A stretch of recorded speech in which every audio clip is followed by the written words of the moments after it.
حضور اکرم صلی اللہ علیہ وسلم نے فرمایا کہ میری امت میں ایسے برے لوگ پیدا ہو جائیں گے جو زنا کاری، ریشم کا پہننا، شراب پینا اور گانے بجانے کو حلال بنا لیں گے۔ حضور اکرم صلی اللہ علیہ وسلم کا فرمان ہے، گانا دل میں نفاق پیدا کرتا ہے۔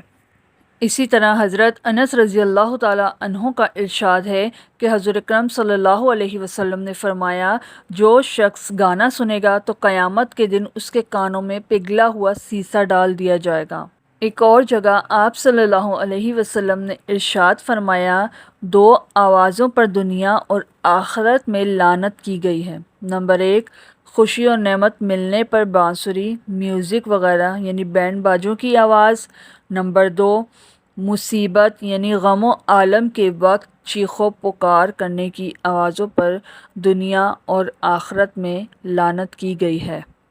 شروع اللہ کے نام سے جو بڑا مہربان نہایت رحم والا ہے۔ السلام علیکم ورحمۃ اللہ وبرکاتہ۔ امید کرتی ہوں آپ سب ایمان اور سلامتی کی بہترین حالتوں میں ہوں گے۔ میری اللہ سبحانہ و تعالیٰ سے دعا ہے آپ سب کو ہمیشہ اچھے حالوں میں رکھے اور ہمیشہ ایمان پر سلامت رکھے۔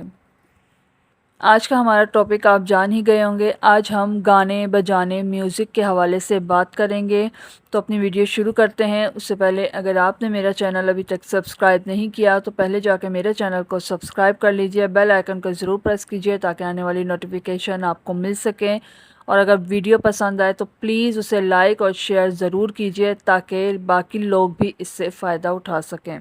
سب سے پہلے ہم سمجھتے ہیں کہ یہ میوزک ہے کیا چیز۔ میوزک ایک یونانی لفظ ہے، اس کا مطلب ہے آرٹ آف میوزز۔ میوزز ان لوگوں کی دیویاں ہوتی تھیں، مختلف آوازوں اور آلاتوں کا استعمال کرتی تھی جن سے ایک ردھم کے ساتھ ایک سرور پیدا ہوتا تھا، اور وہ اس قدر شدید ہوتا تھا کہ لوگ اس میں اس قدر مدہوش ہو جاتے تھے کہ انہیں کوئی ہوش ہی نہ رہتا تھا۔ اب جانتے ہیں کہ اس بارے میں قرآن کیا کہتا ہے۔ قرآن میں اللہ فرماتا ہے، تو کیا تم لوگوں کو اس کلام یعنی قرآن کے بارے میں تعجب ہو رہا ہے، اور تم ہنستے ہو اور روتے نہیں ہو، اور تم مدہوش پڑے ہو، پس اللہ ہی کو سجدہ کرو اور اسی کی بندگی بجا لاؤ۔ سورۃ النجم آیت نمبر 61۔ اس آیت میں سامدون کا لفظ استعمال ہوا ہے جو سمد یا سمود سے نکلا ہے، جس کے معنی ہے مدہوش ہونا یعنی غفلت میں پڑ جانا، اور یمنی زبان میں سمود کے معنی گانے بجانے کے ہیں۔ گانے بجانے میوزک نے ہمیں اتنا مدہوش کر دیا ہے کہ ہمیں اللہ تعالیٰ کے کلام کی بھی پرواہ نہیں رہی، ہم غفلت میں پڑے ہوئے ہیں، اور پھر جب قرآن کی بات ہوتی ہے تو ہم تعجب میں پڑ جاتے ہیں، جبکہ غفلت میں پڑنے کے بجائے ہم قرآن کو پڑھتے تو ہمیں معلوم ہوتا جو ہم اتنا ہنستے پھرتے ہیں اور دنیا کو ہی ہم نے اپنی حقیقی خوشی کی جگہ سمجھ لیا ہے، جبکہ یہ تو محض دھوکہ ہے، اور اگر ہم یہ جان لیتے تو ہنستے نہیں بلکہ روتے۔ شیطان بہت سے ہتھ کنڈوں کو آزماتا ہے جس سے وہ مسلمانوں پر قابو پانے کی کوشش کرتا ہے۔ بہت سے وسوسے وہ مسلمانوں کے دل میں ڈال دیتا ہے۔ ان وسوسوں میں سے ایک آواز موسیقی ہے، جس کے ذریعے شیطان انسان پر قابض ہوتا ہے۔ موسیقی کے ذریعے شیطان انسان پر اس قدر قابض ہو جاتا ہے کہ بات یہاں نہیں رکتی، بات رقص پر جا پہنچتی ہے۔ جب آپ گانوں کے عادی ہو جاتے ہیں تو آپ کی باڈی آپ کو سگنل دیتی ہے، آپ کی باڈی خود بخود موو کرنے لگتی ہے اس گانے کے مطابق، اس کے ردھم کے مطابق۔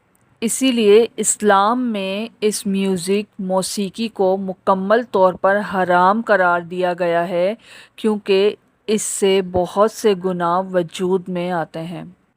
جب نبی اقدس صلی اللہ علیہ وسلم عرب کے لوگوں کے پاس جاتے تو انہیں اسلام کی دعوت دیتے تو انہیں قرآن سناتے، اس قرآن کو سن کر لوگ ایمان لے آتے۔ جب عرب میں لوگ قرآن کے گرویدہ ہونے لگے، قرآن کے چرچے عام ہونے لگے، ہر جگہ قرآن کا چرچا ہونے لگا، تو قریش میں ایک شخص تھا نضر بن حارث۔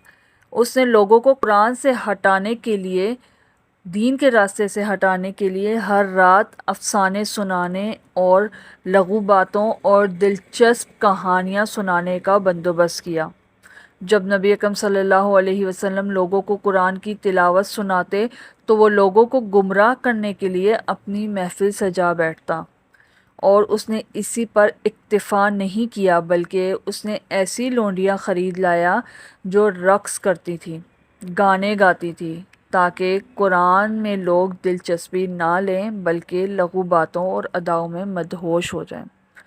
اس نے جو لونڈیاں خرید کے لایا، اس نے انہیں کہا کہ اپنی اداؤں سے، اپنے گانوں سے، اپنے رقص سے ان مسلمانوں کو یا ان لوگوں کو جو نبی اقدس صلی اللہ علیہ وسلم پر اور ان کے قرآن پر ایمان لا رہے ہیں، انہیں بہکایا جائے، انہیں اپنی اداؤں سے مدہوش کیا جائے۔ گانا بذات خود ایک بہت بڑا گناہ ہے، کیونکہ اس میں بولے جانے والے الفاظ کا حقیقت سے تعلق ہی نہیں ہوتا، اور محض یہ فرضی اور خود سے گڑھی گئی باتیں ہوتی ہیں جو صرف سننے میں اچھی معلوم ہوتی ہیں۔ جب موسیقی کی لت لگ جاتی ہے تو صرف گانے گانے پر ہی اکتفا نہیں کیا جاتا بلکہ آلات موسیقی استعمال کیے جاتے ہیں، وہی آلات موسیقی جو ردھم قائم کرتے ہیں، اور وہی ردھم جو ہمارے جسمانی خلیوں کی ردھم کو بھی خراب کر دیتے ہیں۔ جب کسی بھی طرح کا میوزک چلایا جاتا ہے تو اس سے پیدا ہونے والی لہریں آس پاس موجود چیزوں سے ٹکراتی ہیں، اور اس کے نتیجے میں ان چیزوں پر پڑنے والی لہریں ان میں بھی وہی ردھم پیدا کرتی ہیں، اور اس سے رقص وجود میں آتا ہے۔ آسان لفظوں میں جب شادی بیاہ وغیرہ پر ڈھول بجتا ہے، ڈھول جتنا تیز ہوتا جاتا ہے اتنا ہی آپ کے اندر ایک ردھم سا چھا جاتا ہے، اتنا ہی آپ اس ردھم کے مطابق حرکت کرنے لگتے ہیں، آپ چاہتے نہ چاہتے ہوئے بھی اس پر رقص کرنے لگتے ہیں۔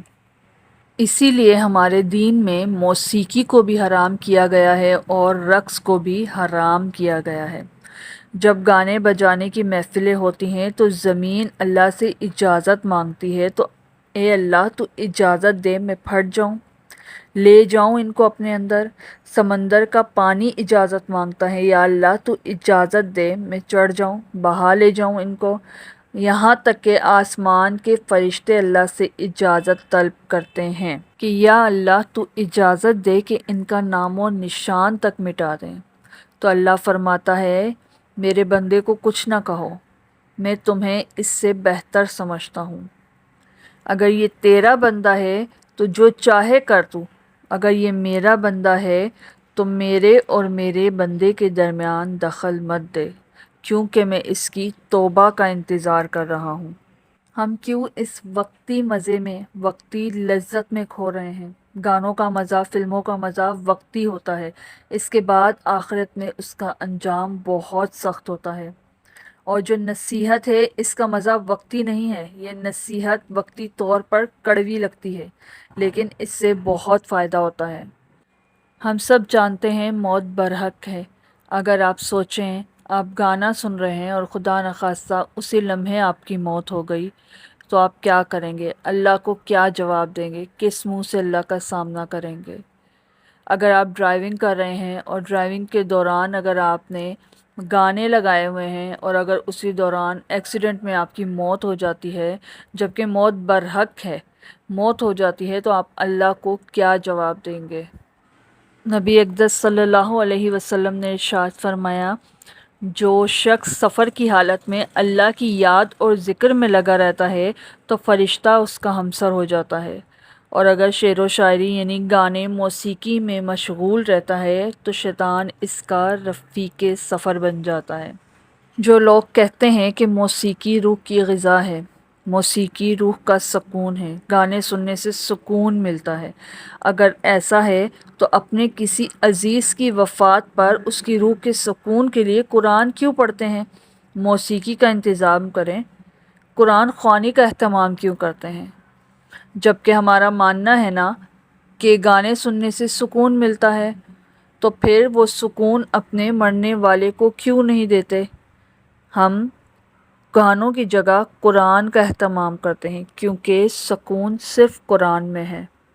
نبی اقدس صلی اللہ علیہ وسلم نے ارشاد فرمایا، یقیناً اللہ تعالیٰ نے مجھے سارے عالم کے لیے رحمت اور ہادی بنا کر بھیجا، اور مجھے حکم کیا کہ میں بانسری، میوزک اور کفارات یعنی گانے بجانے کی چیزوں اور وہ بت جو مورتیاں جن کی زمانہ جاہلیت میں عبادت کی جاتی تھی سب کو مٹا ڈالوں۔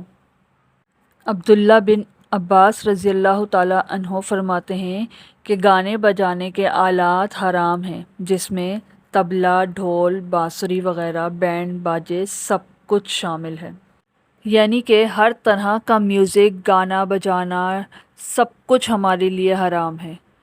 وقتی مزے کے لیے اس چیزوں کو نہ اپنائیں، اور جتنا ہو سکے موسیقی سے، گانے بجانے، میوزک سے دور رہیں، تاکہ بروز قیامت آپ اس موسیقی، گانے بجانے سے ملے جانے والے عذاب سے محفوظ رہیں۔ اللہ سبحانہ و تعالی ہم سب کو دین پر عمل کرنے والا بنائے، دین کے مطابق چلنے والا بنائے۔ اللہ سبحانہ و تعالی ہمارے کانوں کو، زبان کو، آنکھوں کو یہ سب بیہودہ باتیں، لغو باتیں اور میوزک وغیرہ سے اپنے حفظ و امان میں رکھے، اور ہمارا خاتمہ بخیر ہو، ہمارا خاتمہ ایمان پر کرے۔